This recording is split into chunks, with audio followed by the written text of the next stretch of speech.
Et on passe maintenant au coup de cœur culture de Christophe Combarieux. Bonjour, Bonjour Christophe. Bonjour Aurélie, bonjour Axel. Au programme, beaucoup de choses aujourd'hui, de la musique, avec le retour de la production de Don Giovanni de Mozart, signé du grand réalisateur Michael Haneke sur la scène de l'Opéra Bastille, mais aussi du théâtre, avec le Revisor, la pièce la plus connue de Gogol, sur fond de pots de vin et d'abus de pouvoir. C'est au théâtre du Lursenaire. Mais pour commencer, nous en parlions déjà hier sur ce plateau, avec le réalisateur, la sortie en DVD de Caricaturiste, fantassin de la démocratie, produit par Radu Mihailanu. Tout à fait, vous l'évoquiez hier avec le producteur parce que le film ressort évidemment en salle. Il faut aussi savoir que pour l'éditeur DVD, effectivement que le DVD vient aussi de sortir. Voilà, malheureusement ça vient en triste écho de l'actualité. L'occasion nous est faite de rencontrer en fait 12 caricaturistes de nationalités différentes et c'est Plantu, le célèbre caricaturiste du journal Le Monde, qui en est le fil rouge. Rappelons quand même qu'en 2006, Plantu avait rencontré Kofi Annan aux Nations Unies. Il avait fondé le mouvement Cartooning for Peace, réseau international de dessinateurs de presse, pour la promotion d'une meilleure compréhension entre les différentes cultures. Et les dessinateurs ont toutes les nationalités: français, tunisien, russe, mexicain, américain, burkinabé, chinois, algérien, ivoirien, vénézuélien, israélien et palestinien nous livrent tour à tour leur combat. Et on vient tristement de s'en rendre compte, les risques évidemment qu'ils encourent chaque jour. Un exemple, la caricaturiste vénézuélienne Raima Souprani nous montre d'ailleurs un de ses dessins sur le régime de Chavez, et elle vient dire d'ailleurs qu'un gouvernement qui n'a pas d'humour n'est pas une démocratie. Imaginez quand même qu'en France, le dessinateur Plantu a essuyé en 40 ans de carrière près de 180 procès. Le DVD vient de sortir et voulez-vous en voir un extrait? Bien sûr. Le voici. Se me empezó a tildar de que yo estaba generando violencia, que mejor no saliera a la calle porque me podía pasar algo. Og jeg har så lavet denne her såkaldte Muhammed-tegning.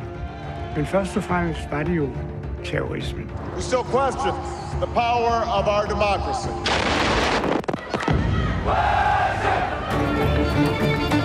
Je pensais pas que j'allais utiliser mon pot de peinture rouge autrement que pour faire le drapeau tunisien.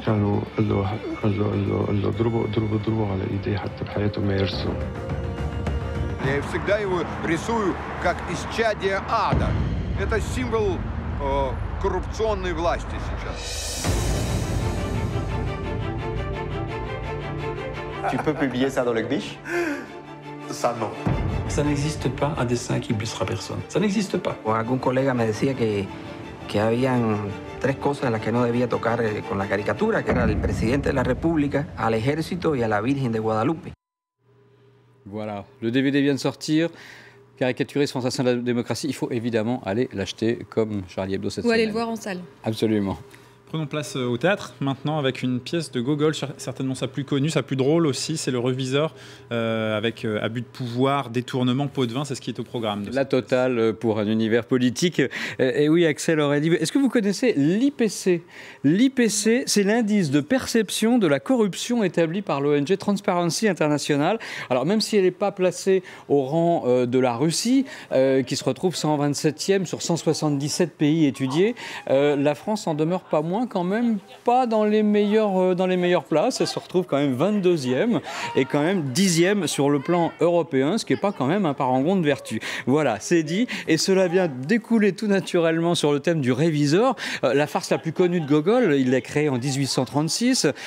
C'est une pièce aux allures politiques résolument modernes et évidemment toujours étonnamment d'actualité. L'intrigue se situe dans une province éloignée de Russie, dans laquelle s'arrête un jeune aristocrate un peu oisif, et cet aristocrate doit être confondu avec un inspecteur général de Saint-Pétersbourg et pris au dépourvu. Affolé, le gouverneur tente de dissimuler une gestion un peu calamiteuse de la ville et va essayer de corrompre cet inconnu pour évidemment sauver sa place. Le quiproquo, l'angoisse du gouverneur, tout est sujet vraiment à être très drôle, mais Gogol nous emmène beaucoup plus loin qu'une farce normale, une farce traditionnelle, parce que finalement la mesquinerie et les travaux et les travers de l'homme, ils sont dépeints avec une subtilité telle que les repères moraux s'en retrouvent même complètement chamboulés. On en devient presque à plaindre et à espérer le meilleur pour la crapule politique, en fait. Voilà. C'est au Théâtre du Lucernaire, c'est jusqu'au 25 janvier.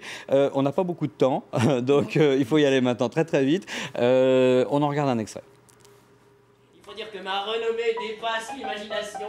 J'ai la première maison de Pétersbourg, j'y accueille le monde. Oh, messieurs, faites-moi grâce. Quand vous serez à Pétersbourg, venez me voir. Je donne aussi des balles. Vous êtes les bienvenus. Des balles. Ça doit être d'un goût, d'un luxe.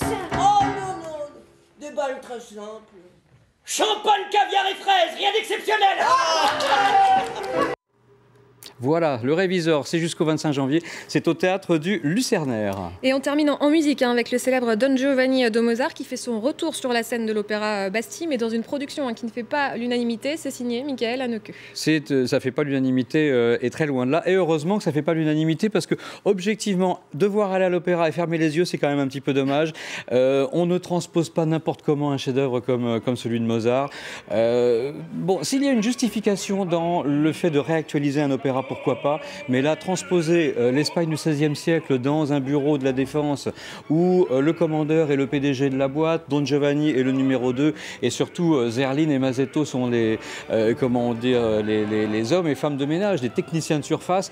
C'est un petit peu dommage. Quand la scène des masques, qui est absolument sublime, se transforme en une scène où elles viennent avec leur balai et des masques de Mickey, c'est vraiment un petit peu dommage. Alors vous allez me dire pourquoi ce Don Giovanni devient un coup de cœur, hein, parce que visiblement c'est pas une belle production en soi, tout simplement parce qu'il y a encore la musique de Mozart, elle est en plus magnifiquement bien jouée. Alain Altinoglu, le chef d'orchestre, fait des merveilles avec l'orchestre. Les yeux fermés, c'est bien, c'est ça. Voilà, les yeux fermés, c'est une merveille. Et Erwin Schrott est un chanteur fabuleux dans le rôle de Don Giovanni. Aucun problème, c'est le nouveau Ruggero Raimondi, mais fermez les yeux, ne regardez pas cette horrible production très sombre et absolument pas dirigée qu'a fait Michael Haneke. En voici d'ailleurs quelques extraits si vous voulez.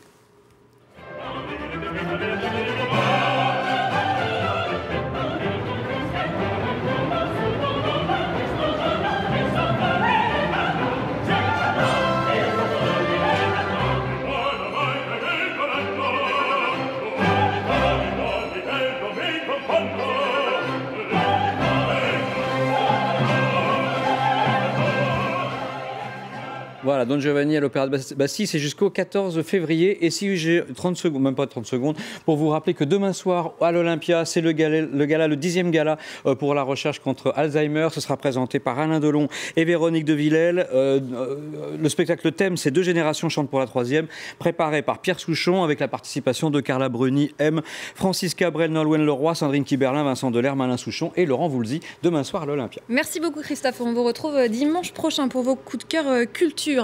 Dans un instant, on se retrouve pour un nouveau journal. On va revenir sur les violences au Niger, de nouvelles manifestations anti-Charlie Hebdo, anti-français et anti-chrétiens.